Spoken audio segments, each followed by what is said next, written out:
My mother and my sisters and I were the only woman and young girls left untouched on that small fishing boat. They took all the women, all the young girls. So we're the only one that was left and preserved on that little fishing boat. And in the middle of the terror and uncertainty, his protections was covering us even before we even understood who he was. The Generous Girl podcast is a unique podcast where we try to spotlight different women living incredible lives, showing how they are thriving now, but at one point they were surviving. How did they make it? How did they take the next steps so that our listeners can also be encouraged to take the next step? And my guest today, Lonni Asher, has quite the story that you're not going to want to miss as she shares how she overcame being on a boat, fleeing from Vietnam with her mom when she was 5 years old, to her life today of generosity in Orange County, California. So stay tuned and thanks for being here. We're so glad you're here. Welcome to the Generous Girl podcast. Today I am joined by an amazing woman named Lonni Asher who lives in Orange County, California. And I was connected to Lonni through a good friend of mine named Jen Tarbell, who is working with Generous Giving, a mom of 3 littles, but I had her on the podcast a number of episodes ago. So if you didn't get to hear her podcast, I recommend you go back and listen to it. But I'm so thankful, Jen, doing a shout out to you for this new friendship with Lonni, because Lonni, you have quite the story to share, don't you? Yeah. Thank you. You really do. Yes, absolutely. No, it's fabulous to have you on the show, and your story at a high level of fleeing Vietnam as a little child with your mom on a boat while your mom is pregnant. And then fast forward now to 2026 and to see you and your husband leading a home church, entrepreneurs, flipping houses, owning a moving company. You're an author of books or a book and currently working on other books, and really with a heart for women to get unstuck and take new steps beyond whatever trauma, difficult things they have gone through so they can live the lives of generosity with their time, talents, treasures that they've been called to live. So I'd love to just start back with your story of fleeing Vietnam and put us on that boat with you and tell us what that was like. So when I was looking back at my escape from Vietnam, I don't just see survival. I saw the faithfulness of God preserving a life that had a purpose even before I knew him. I was born into a Buddhist family. We didn't know Jesus.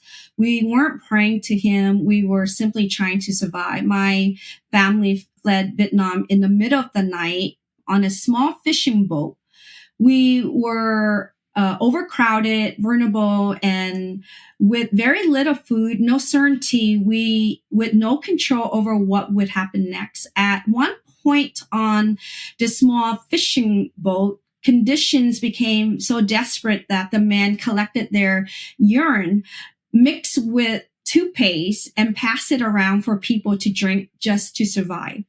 Some people drank them and some people didn't. I was about 5 years old around that time, and I still remember the fear, the chaos, and the crying, the feeling that at the very moment everything could end. We encountered multiple pirates and multiple times, and each time they came, they took something. They took our supplies, they took our sense of safety, our dignity. But there was one moment that marked me forever. A pirate came directly toward me and to take me. And in that very moment, something happened, and I didn't understand then, but I understand now. I remember one of the pirates, he was walking straight toward me, and they were walking straight toward us, my mom and my sister. And he came directly to where we were sitting at, and he reached down to take me. But somehow in that moment, he did not take me, my mother, or my sister.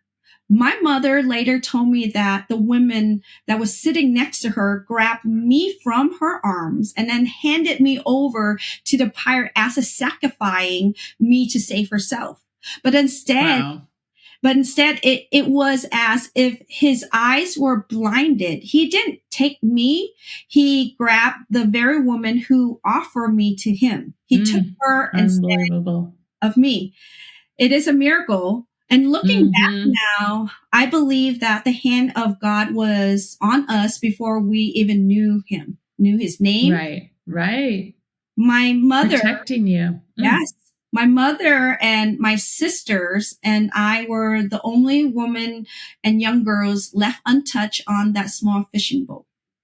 They took all the women, all the young girls. So we the only one that was left and preserved on that little fishing boat.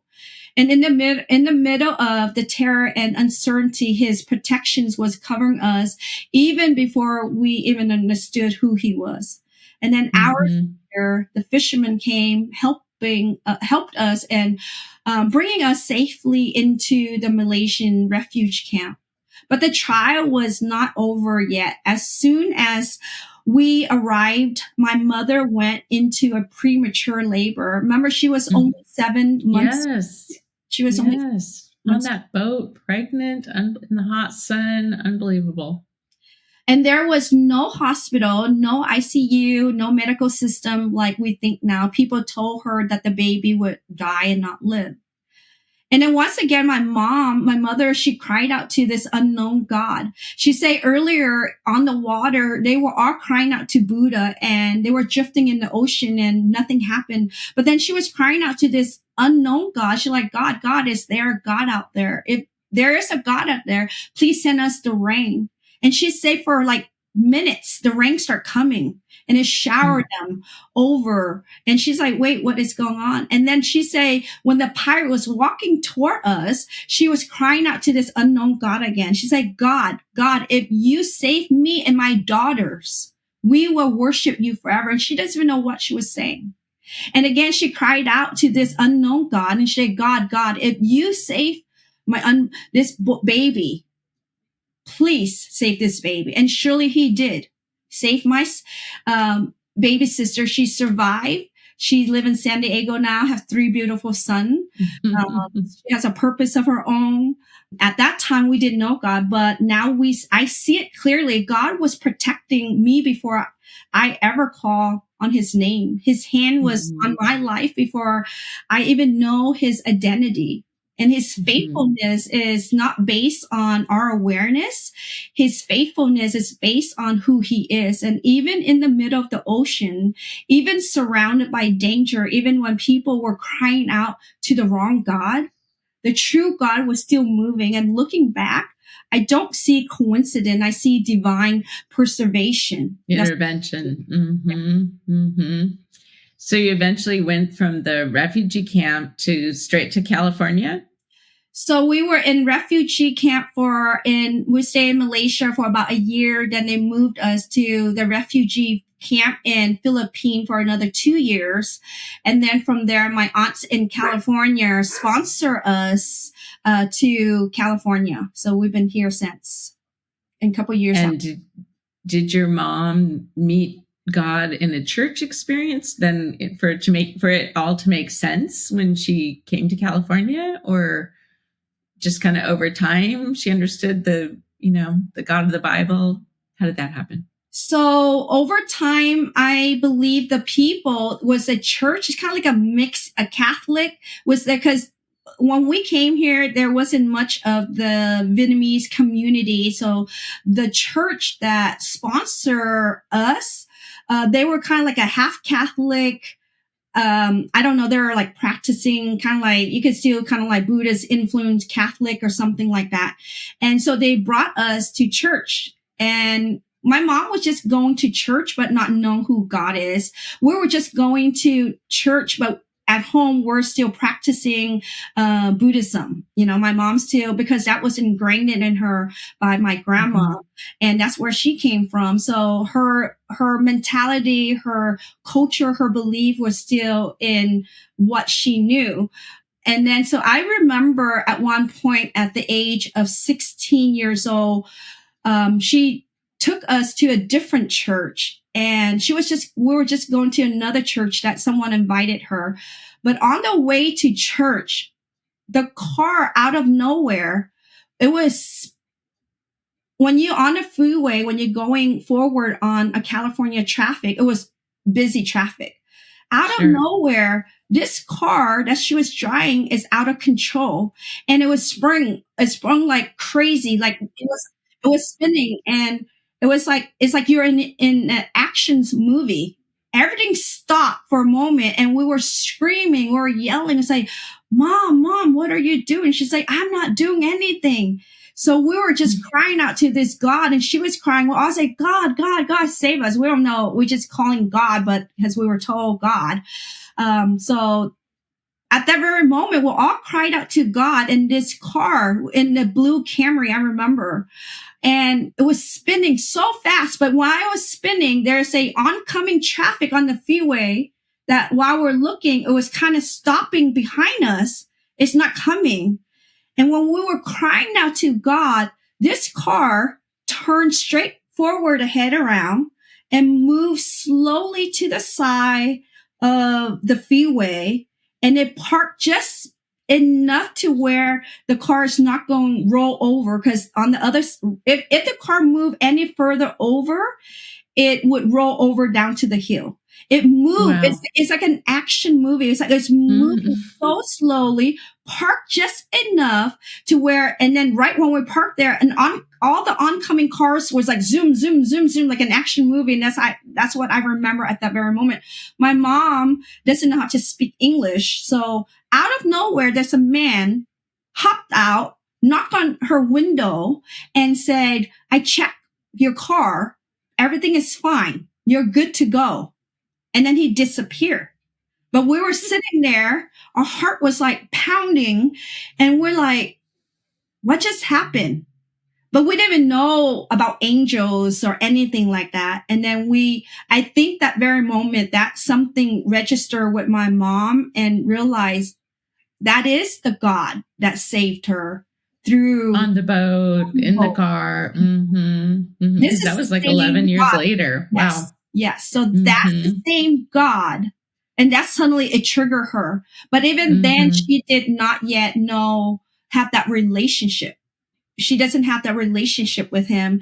And I believe how she's starting to get to know him more was when I got saved and I was getting to know who God is. And then I went away as a missionary, and then I came home. I share who Jesus is with my mother, and I share with her like who God is. I told her, Mom, that's the same God that saved us in the ocean. Wow. Mom. That's the same God that saved us when the car was spinning so fast, Mom. That's the same one. And I asked her, like, Mom, do you want to accept Jesus into your life? And I remember that's when the day that she did accept Jesus into her life. So that's when she's starting to know who God is.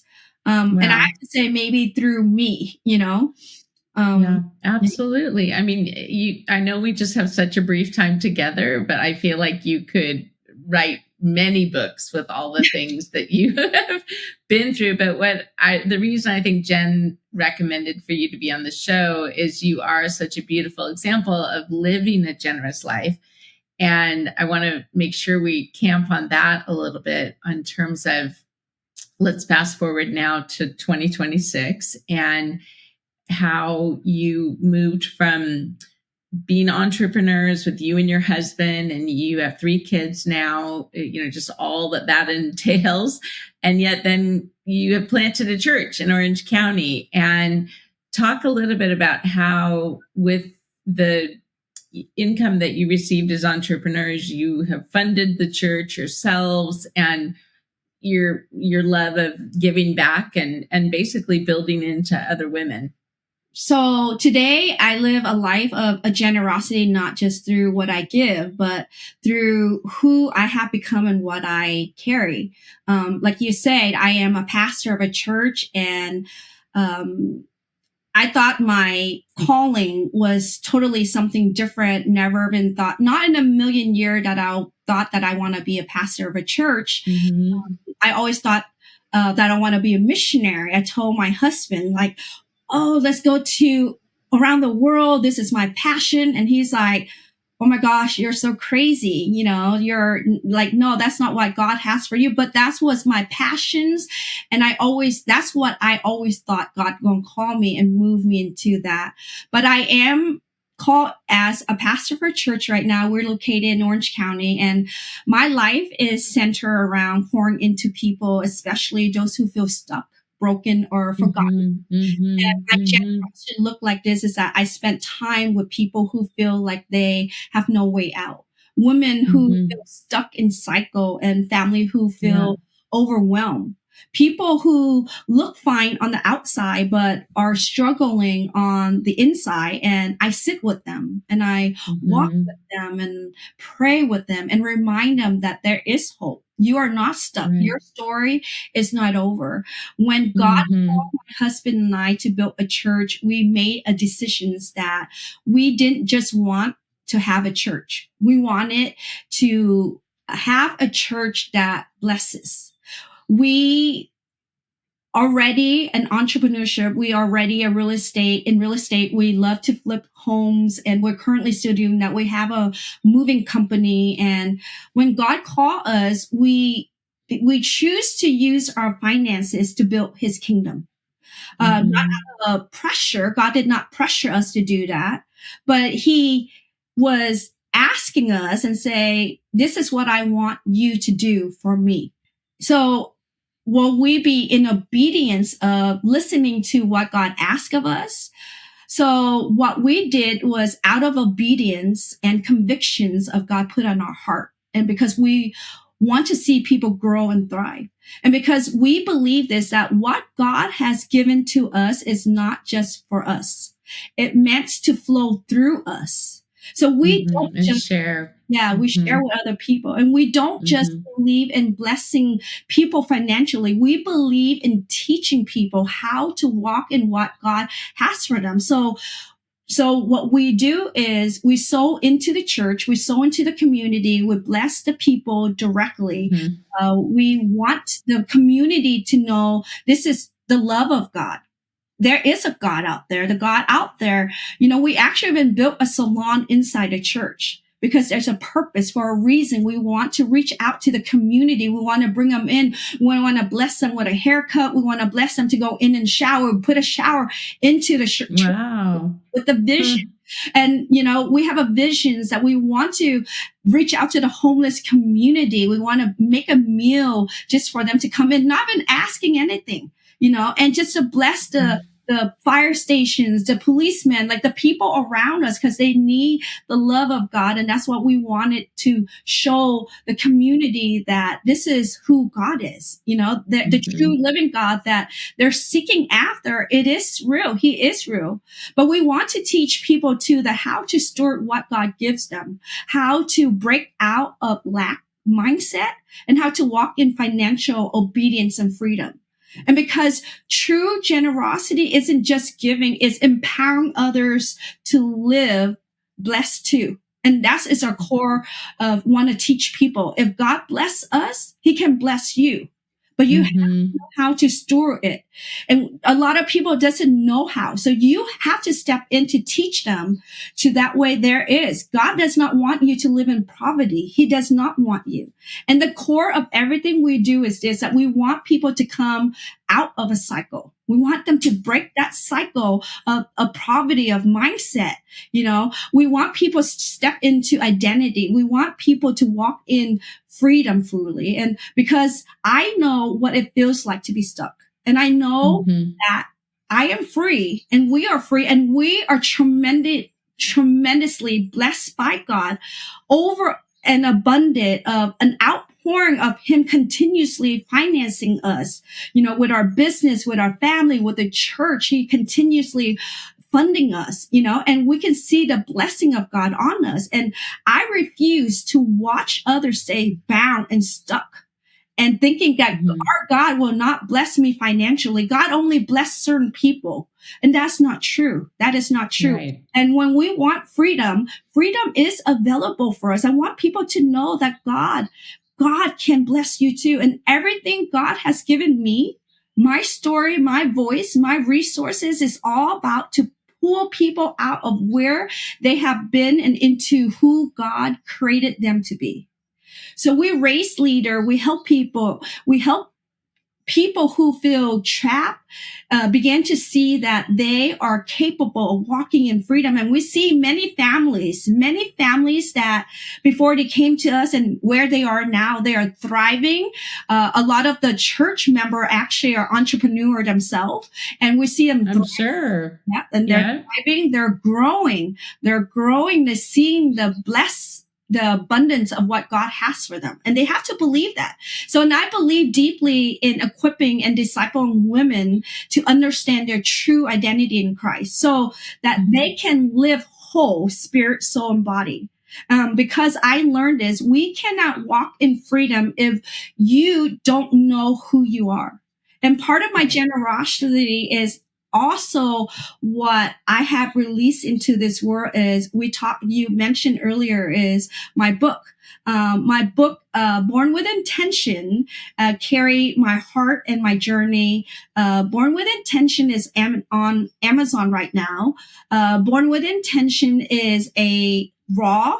I have the book here is raw and unfiltered testimony of pain, trauma, identity, loss.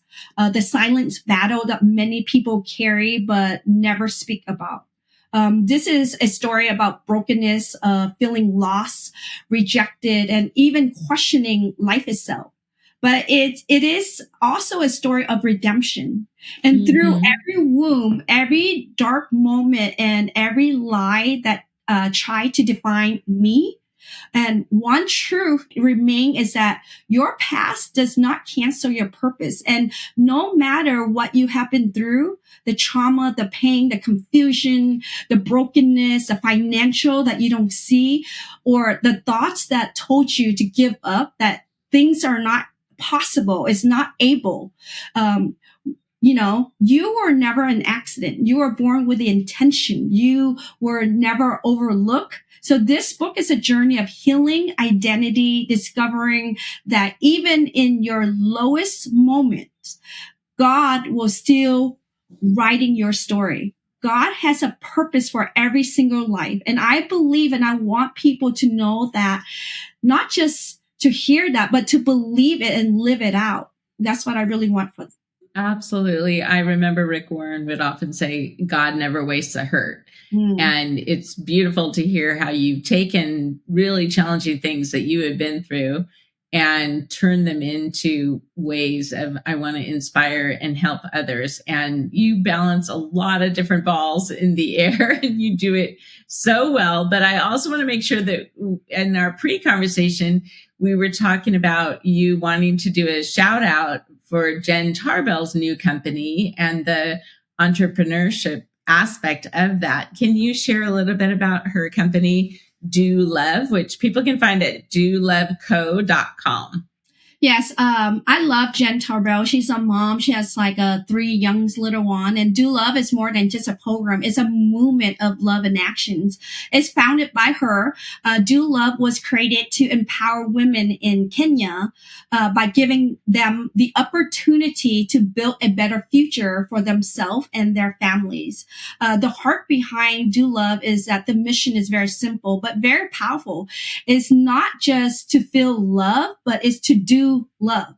It's about stepping beyond words and actually meaning real needs, like providing opportunity, restoring dignity, creating a sustainable change. And because love isn't just something we say, it's something we live out loud.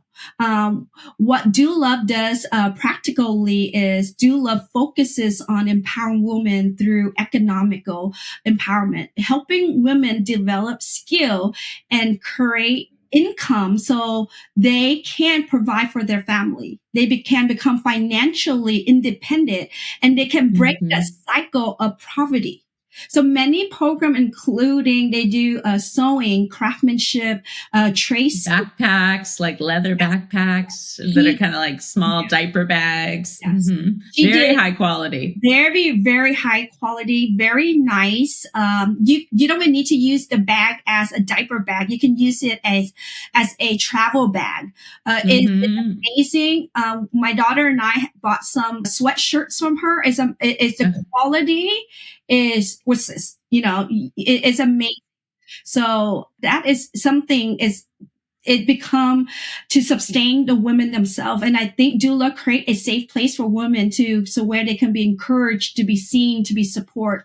And I think it's so important for, a transformation doesn't happen in isolation. It happened in a community. It's powerful that if we can align with, our message, women aren't just giving resources. They are reminded of their worth. Dignity. Dignity. I have value. I have purpose. I have changed my skills. That's right. Yes. Well, we're given so many opportunities in the West. And what I love with technology today is the bridges that are being built all over the world. And that woman in Kenya who hasn't had access to any of the things that we've had access to as women here in the West now can have an opportunity to work and create these, make these beautiful leather backpacks, receive part of the profit, and like you said, break the bond of poverty and begin building her own model and ministry. Jen originally helped to really get Hope International as a nonprofit going here in Orange County. And now once a year, their, big gala has probably, I don't know, maybe how many people attend, but hundreds of people, and more than 1.5 million, 1.8 million raised at this banquet that then helps with microfinance all over the world. So I see how you're friends and you share the same heart for lifting women up, whether it's here in Orange County or whether it's, in Kenya. But the possibilities, and I just want to encourage the listener, if you're listening and maybe you're now in a season where your kids have walked out the door and you feel like your purpose has walked out the door, but that's not the truth, because you've always had a divine purpose, and your energy that's been poured into those kids is now not needed as much because you've raised them, you've done a great job. But I want to encourage that listener to now find what it is that God wants you to do to live that generous life and to use your time, your talents, your treasures, and just be all that you could be during this season, because life is short. And I think also when we get involved globally, touching other women's lives, they touch our lives just almost so much more. We're more blessed, to be giving to them. And our lives are that much richer as a result. So I just think your model, Lonni, of doing all that you're doing is incredible. And just really thank you for sharing on the show. I want to make sure that we allow time for you to share your favorite Bible verse, book that you're reading, and any recent bargain. So my favorite Bible verse is born before Jeremiah 1:5. Before I formed you in the womb, I knew you. Before you were born, I set you apart. And I love that because that's kind of like my journey with my entire life. It's like God already knew me way before before he knew me, way before the foundations of the world, before I became a Christian, before I was drifting in the oceans. He already knew me before the trauma, the abuse, before everything that I've gone through. He already knew and predestined who I am. And I just love that Bible verse. The current book that I'm reading, I'm actually not reading, but it just, the bargain is what I just recently did was to support Jen Tarbell. And I just love what she's doing. And I just want to, encourage. That's a great example. Yes. And I just want to encourage those that are out there and want to empower other women. I think this is a company, something that you want to pour into to help. There's so many women out there that need us to backing them up, because as a community grow, it's not not by one person. The empowerment come together in unity. Us women can do so much together to empower each other. And I believe that even if you don't need the product yourself, go onto her website and look. There's other stuff that you can, there's so many mothers to be. Mother's Day is coming, That's right. Day is coming. You can purchase a sweater. There's bags for mothers to be. And I encourage you to continue, to help other women, to empower them so they're able to help other women from different countries so that way they can feel empowered, so they can walk in the identity where God has called for them, so they can empower other women. It's like a domino effect. If we're able to empower one person, help out, and it continues to go on, it's a domino effect. And we're better together, for sure. Yes. Well, thank you so much for your generosity of being on the show, and God bless you as you continue to use your entrepreneurial resources to fund the church, to give back, to purchase products from loveco.com, and all the wonderful ways you're touching individual lives, but at a much larger scale. I don't think you'll know all the ripples of the lives you've touched until you're in heaven someday, but you're such a beautiful individual, and it's just been a real privilege of having you on this show. So God bless. Thank you so much for having me. Thanks so much for joining us today on the Generous Girl podcast. We're so glad that you're here. And if you know of someone that you think needs to be a guest on this podcast, please reach out to us. New episodes are released every other week, and you can follow us on YouTube and on all platforms. Thanks for being here, and we'll see you next time.